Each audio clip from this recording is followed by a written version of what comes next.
Bom dia a todos, é uma satisfação muito grande estar falando com vocês. Gostaria de apresentar o José Hernandes, que eu acho que não precisa de muita apresentação, um técnico de primeiríssimo nível, fora que é um grande amigo meu na área contábil. Nesse período que nós vivemos agora, recentemente, se especulou demais, uma grande especulação sobre o caso da Americanas, e nós temos a intenção agora de descrever hoje, muito ligado ao tema técnico contábil, quais são as dúvidas que eventualmente poderiam ter sido surgidas, mesmo porque também o que caracteriza esse fato até agora é a falta de informação. Então, muito tem se especulado, muito tem se falado e muito pouco tem sido comprovado. A nossa palestra de hoje, o Hernandes, você quer começar se apresentando, Hernandes, de ir falando sobre como vai ser a dinâmica da nossa palestra de hoje? Na realidade, não vai ser uma palestra, né? Vai ser mais uma troca de ideias aqui e comentários sobre o que está disponível aí na mídia, na internet, né? Sobre o caso Americanas, que na realidade é pouca, muito pouca informação disponível, né? Bom, eu sou José Hernandes Pérez Júnior, né? Eu creio que alguns de vocês me conheçam, eu sou da área contábil, sou professor de contabilidade, sou consultor, apresento curso de educação continuada aí do CRC, enfim. O que nós vamos falar agora é sobre a questão contábil do assunto que está sendo discutido, porque o que a gente vê aí na mídia, né, muitos artigos escritos por pessoas, por profissionais que às vezes conhecem com as normas contábeis, mas não conhecem muito bem o assunto que está falando. Outros conhecem o assunto, conhecem a operação, mas não conhecem as normas contábeis.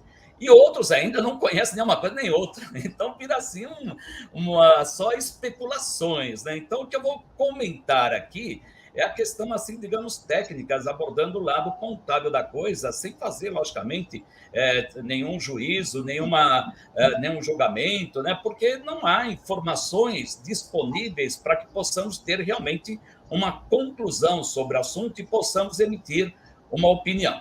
Mas o que eu gostaria de apresentar para vocês, aqui de comentar, né, começando lá com o fato relevante que foi divulgado, né? Então, o termo que foi usado ali, de inconsistências nos registros contábeis, né?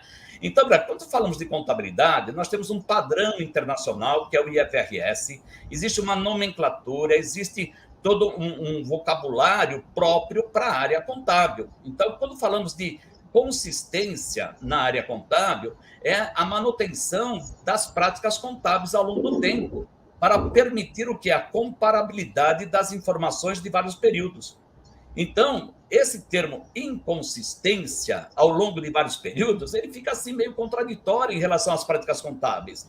Porque se foi aplicada uma determinada prática ao longo de vários períodos, o que houve foi uma consistência e não uma inconsistência. Na realidade, o termo mais adequado ali seria o quê? Uma distorção. Então, há uma possível, provável distorção nas demonstrações em relação às práticas contábeis.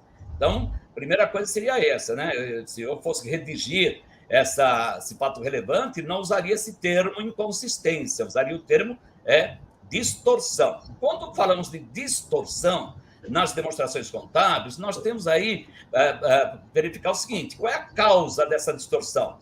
Ela pode ter sido causada por fraude ou erro. Lógico que o que diferencia a fraude do erro é a intenção. Quando nós temos uma distorção intencional, para burlar, para maquiar, para enganar alguém, aí nós temos uma fraude. Quando não é intencional, aí é um erro, né? Então, primeiro teria que ver isso, a causa dela, se foi fraude ou erro. Outra coisa, né? A questão do que seria uma distorção. Nós teríamos 4 alternativas. Podemos ter uma distorção pela omissão de um ativo ou passivo, ou seja, um ativo ou passivo que exista e não esteja demonstrado, apresentado nas demonstrações contábeis, né? Então, por exemplo, se fala muito de caixa 2, é aquele dinheiro não contabilizado, então seria um ativo omitido, né? Podemos ter também o quê? uma distorção decorrente de uma ficção. Aí é o contrário. Quando a empresa apresenta um ativo ou um passivo que não existe. Então, vamos supor, apresenta um estoque que não existe. Então, seria um ativo fictício. Havendo a existência, né? Não havendo omissão ou ficção, nós temos que avaliar esses ativos e passivos. Qual é a base de avaliação que nós temos? Contabilmente, é valor justo. Então, nós temos que avaliar os ativos e passivos pelo valor justo. Se não estiver pelo valor justo, estará distorcido na avaliação. E, por último, a classificação. Então, a classificação contábil, nós temos os grupos, circulante e não circulante. Então, dentro desses grupos, nós temos uma classificação. Então, havendo uma distorção, nós temos que verificar qual é a causa dela, se é fraude ou erro. Temos que verificar o que ela está provocando, qual que é a distorção, se é omissão, se é ficção, se é avaliação, se é classificação. Temos que verificar também o quê? O montante dessa distorção, para verificar a relevância e o impacto dessa distorção nas demonstrações. Está impactando o quê? O ativo, o passivo, o patrimônio líquido, o resultado, receitas, despesas, qual o impacto dessa distorção nas demonstrações e, consequentemente, qual o efeito dessa distorção nas demonstrações para o stakeholder, para o usuário dessas demonstrações. Então, ele vai analisar essas demonstrações, ele vai calcular indicadores, por exemplo, os indicadores de liquidez, indicadores de endividamento, né? Aí, os credores da empresa vão analisar esses indicadores para verificar a realização dos seus créditos e assim por diante. Então, isso aqui seriam assim, os conceitos gerais aqui aplicados na empresa quando se fala de distorção, né? Quando nós temos uma auditoria, o auditor ele faz todo o seu trabalho de acordo com as normas de auditoria, chega a uma conclusão e emite uma opinião. A opinião que ele emite é justamente sobre o quê? Sobre a adequação das demonstrações em relação às normas contábeis. E nós temos aqui um conjunto chamado Normas Brasileiras de Contabilidade, que nós convergimos, adaptamos ao padrão internacional. Então, é isso que nós temos que seguir. Então, para entender agora o assunto em si, que levantou toda essa polêmica, né, em relação a Americanas, né? Então, eu vou mostrar para vocês aqui um exemplo, né, porque o foco da operação está no quê? Nas compras. As compras efetuadas pelas lojas Americanas. Então, essas compras, ela realiza geralmente o quê? Na modalidade a prazo. Então, eu vou mostrar aqui para vocês um exemplo muito simples de uma operação de compra a prazo e como que essa operação deve ser registrada contabilmente de acordo com as normas brasileiras de contabilidade. Então, vou pedir para o meu colega aqui do estúdio, né, compartilhar aí a planilhinha de Excel que eu mandei aí com o primeiro exemplo lá da compra. Cadê o meu colega aí do estúdio? Tá aqui, ó. Primeira coisa, olha, nós sempre focar nisso aqui, olha, ativo, passivo, patrimônio líquido. O ativo é sempre igual ao passivo mais o patrimônio líquido.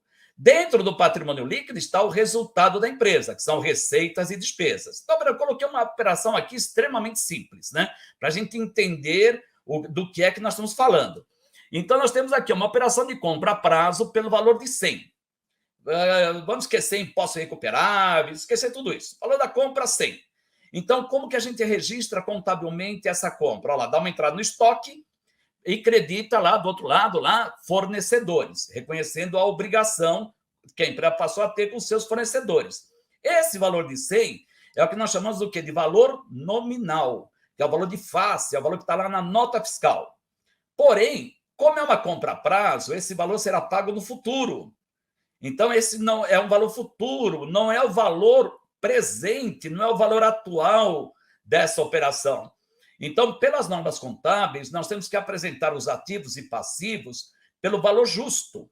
E no caso de uma compra a prazo, o valor justo seria o equivalente à compra à vista, porque todos nós sabemos o quê? Que não existe compra a prazo, venda a prazo, sem juros. Essa história, não, 10 vezes sem juros, todo mundo sabe que isso é uma ficção. Não, né? Sempre há o quê? Ao precificar o produto para venda a prazo, o vendedor embute juros. Então, tem uma metodologia para isso, tem uma norma para isso, que é a norma número 12, que trata de como fazer o ajuste ao valor presente. Então, nós vamos fazer um ajuste ali, ó, no valor de 5. Então, nós vamos reduzir o estoque em 5 para chegar ao valor de custo. Então, teoricamente, caso a empresa comprasse esse estoque à vista, o preço seria 95, não seria 100, porque 100 é o valor que ela vai pagar no futuro. E, por outro lado, se ela pagasse essa obrigação também nesse momento, ela não pagaria 100, pagaria 95. Então, esse seria o quê? O valor justo dessa aquisição. Então, teríamos 95 no ativo, 95 no passivo. Posteriormente, em seguida, a empresa efetuou a venda dessa mercadoria por 120. Vendeu à vista. Está lá, dinheiro no caixa, origem desse dinheiro, uma receita de vendas. Está lá no resultado, ó, 120. O que ela vendeu? O estoque. Então vamos baixar o estoque. Ó. Quanto que ele custou? Custou 95, valor justo dele. Então baixamos do estoque